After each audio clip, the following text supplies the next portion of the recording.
दोस्तों, क्या आपने कभी सोचा है कि जब इंसान मर जाता है तो उसके साथ क्या होता है? क्या मरने के बाद दोबारा आत्मा घर वापस आती है? और जब इंसान की मृत्यु होती है तो उसका पैर ठंडा क्यों हो जाता है? और आखिर मरने के बाद शरीर में क्या बदलाव आते हैं? और क्या आपने कभी सोचा है कि मरने के बाद इंसान के शरीर को अकेला क्यों नहीं छोड़ा जाता? क्यों मरने के 13वें दिन 13वीं मनाई जाती है? मरने के बाद आत्मा कहाँ जाती है और आत्मा के साथ क्या होता है? अगर आप भी इन्हीं सारे सवालों के जवाब जानना चाहते हैं तो चलिए फिर आज हम आपको बता देते हैं। हर कोई यही जानता है और यही मानता है कि जिंदगी एक बार मिलती है, लेकिन हकीकत तो ये है कि इंसान को मौत भी एक बार ही मिलती है।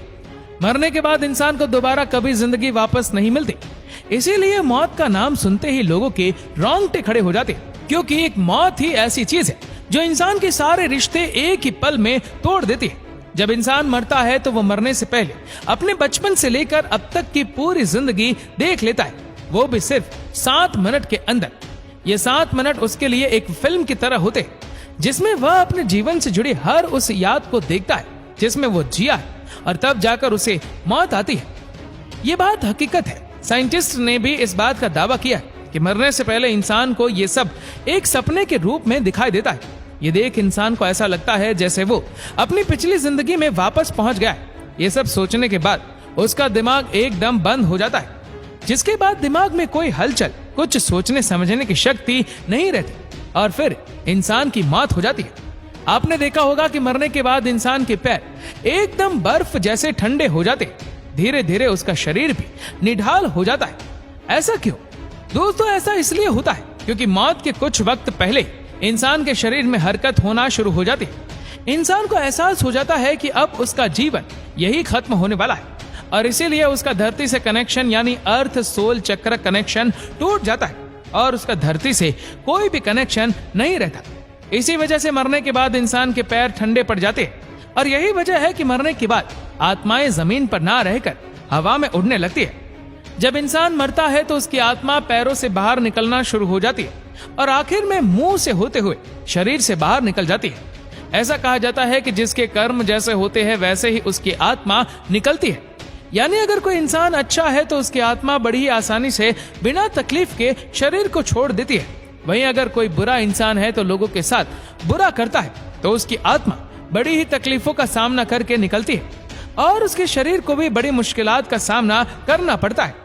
इसीलिए आपने देखा होगा कि बहुत से लोग मरने से पहले बहुत ज्यादा बेचैन और परेशान हो जाते हैं। उनके चेहरे का रंग भी एकदम पीला सा पड़ जाता है। ये सब आत्मा के निकलने की वजह से होता है। आत्मा इतनी आसानी से शरीर को छोड़ने के लिए तैयार नहीं होते, क्योंकि इतने समय से आत्मा का शरीर के साथ एक गहरा रिश्ता बन जाता है। आत्मा को भी उसी शरीर की आदत पड़ जाती है। मरने के बाद आत्मा कुछ समय तक शरीर के पास खड़ी रहती है, और जब उसके घर वाले उसे देखकर रोते या चिल्लाते तो ये सब इंसान को महसूस होता है, लेकिन वो कुछ कह नहीं पाता और बस इनके रोने को सुनता रहता है। ये आवाजें इंसान को शोर जैसे सुनाई देती है, जो उसको काफी परेशान करते हैं, और हर एक घर वाले से बात करने की कोशिश करती है। उन्हें अपने बात बताना चाहती है, लेकिन कुछ नहीं कर पाती। अब बारी आती है आत्मा की परलोक जाने की। इसके लिए भगवान 2 यमदूत जमीन पर भेजते हैं, जो उस आत्मा को अपने साथ परलोक की यात्रा कराने के लिए ले जाते हैं। यमदूत उन्हीं लोगों के साथ बुरा बर्ताव करते हैं जो पापी होते या फिर दूसरों के बारे में हमेशा बुरा सोचते हैं। इसके बाद दोनों यमदूत उस आत्मा को अपने साथ परलोक लिए जाते हैं। पहले इस आत्मा को एक गुफा से होकर जाना पड़ता है और फिर बाद में परलोक का रास्ता दिखाई देता है। लेकिन इस रास्ते से पहले ही आत्मा को एक नदी जिसका नाम है बैतरनी, इस नदी को पार करना पड़ता है। इस नदी में पानी नहीं होता, बल्कि भड़कती हुई आग होती है। यहाँ पे इंसान के कर्मों का हिसाब होता है। जैसे जो कर्म करता है वैसे ही उसके साथ होता है। इसके बाद आत्मा को परलोक लाया जाता है, जहाँ यमराज उसका हिसाब करते हैं और चित्रगुप्त से उस इंसान के किए हुए कर्मों का सारा हिसाब मांगते हैं। चित्रगुप्त के पास हर एक इंसान का सारा लेखा जोखा होता है, जिन्हें वो यमराज के सामने रख देते हैं। अब यहाँ भी इंसान के कर्म ही उसका साथ देते हैं। अगर कर्म अच्छे होते हैं तो वो एक भला इंसान होता है, तो उसे स्वर्ग में भेज दिया जाता है।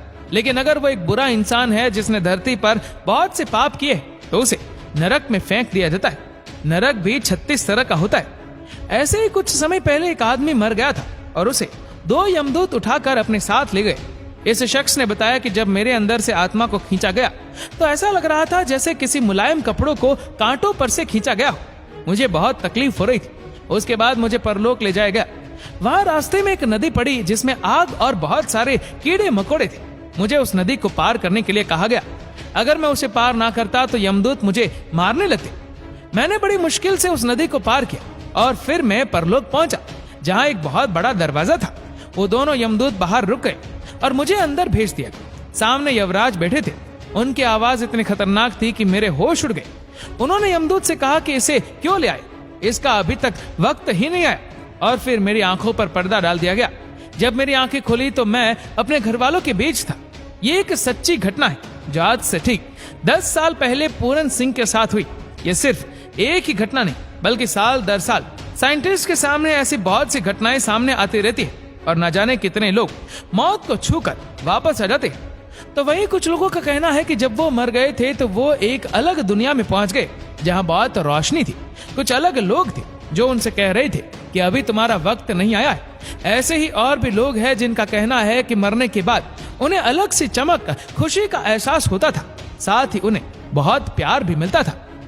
गरुड़ पुराण के अनुसार ऐसा माना जाता है कि अगर डेड बॉडी को अकेला छोड़ा जाता है तो उस पर दूसरी बाहरी शक्तियां का नकारात्मक ऊर्जाओं का वास हो जाता है, यानी भूत प्रेत उस आत्मा पर कब्जा कर लेते हैं और पूरी तरह से आत्मा उनके वश में हो जाती है। इसीलिए न रात के समय में शव को अकेला छोड़ा जाता है और न ही दिन के समय। अब बात करते हैं 13वीं तक पिंड दान क्यों नहीं किया जाता, इससे आत्मा को क्या फायदा होता है। ऐसा कहा जाता है कि जब यमदूत आत्मा को दोबारा उसके घर वालों के पास छोड़ने जाते हैं तो आत्मा बहुत ज्यादा कमजोर हो जाती है, क्योंकि वो बहुत कुछ जेल कराई होती है और उसके अंदर इतना दम और ताकत नहीं रहता कि वह दोबारा परलोक जा सके। इसीलिए गरुड़ पुराण के अनुसार 10 दिन तक जो आत्मा के लिए पिंडदान करता है उससे अलग अलग शरीर के पार्ट्स की रचना होती है और ऐसा ही 13 दिन पिंडदान करने से उसकी आत्मा यमलोक जाने के लिए योग्य हो जाती है और ऐसे ही आत्मा मृत्यु लोक से यमलोक तक जाती है तो उसे 1 साल का समय लगता है। और इतने लंबे सफर के लिए 13 दिनों तक जो भी पिंडदान या क्रिया कर्मों किए जाते हैं वह उसके भोजन जैसा होता है, जिसके दम पर ये यमलोक का रास्ता पार कर सकते हैं। इसीलिए पिंडदान करना बहुत जरूरी होता है, क्योंकि मरने के बाद का खुलासा गरुड़ पुराण में किया गया, जो कि एकदम सच है। तो दोस्तों, इसके बारे में क्या कहना है हमें नीचे कमेंट करके जरूर बताएगा। और अगर आपको वीडियो अच्छा लगा हो तो इस वीडियो को लाइक करेगा, शेयर करेगा ज्यादा से ज्यादा लोगों तक। और ऐसे ही और भी इंटरेस्टिंग वीडियोस के लिए फॉलो करें हमारे पेज को। और ऐसे ही और भी वीडियोस को यूट्यूब पर देखने के लिए नीचे कमेंट सेक्शन में लिंक दी गई है, जिसके ऊपर क्लिक करके हमारे चैनल को आप सब्सक्राइब करें और बेल आइकन दबाएं, ताकि हमारे हर लेटेस्ट वीडियो की अपडेट्स आपको मिलेगी सबसे पहले। धन्यवाद।